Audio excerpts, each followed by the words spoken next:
अब तक आपने देखा, जब रक्त बीज के आतंक से पूरा ब्रह्मांड कांप उठा, तब भगवान शिव और विष्णु जी के तेज से एक ऐसी महाशक्ति का उदय हुआ जिसने प्रलय का शंखनाद कर दिया। रक्त बीज, जिसे वरदान था कि उसके लहू की हर बूंद एक नया योद्धा पैदा करेगी, लेकिन आज उसका सामना उस शक्ति से था जो स्वयं काल की भी काल है। ये थी कालों की काल मां काली। रक्त बीज उनकी ओर बढ़ा और अपनी गदा से वार किया, लेकिन मां काली ने अपने पाश से उसे हवा में ही नष्ट कर दिया।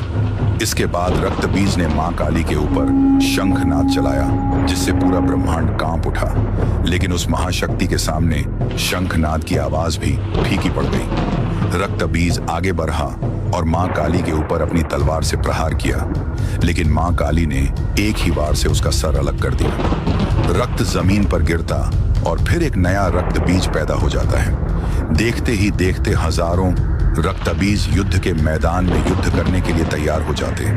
तब मां अपने अग्नि अस्त्र का प्रयोग किया, जिससे हजारों असुर जलकर राख होने लगे। मां ने अपनी लंबी और लाल दिव्य जिह्वा को पूरे आकाश में फैला दिया। जैसे ही मां का खड्ग रक्त बीज पर प्रहार करता है, गिरने वाले रक्त को मां हवा में ही अपनी जीभ से सोख लेती है।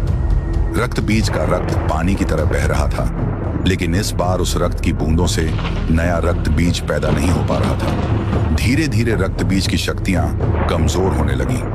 अंत में मां काली ने अपनी तेज धार कटार से रक्त बीज पर प्रहार किया और उसका कटा हुआ सर अपने रक्त के कटोरे में रख दिया।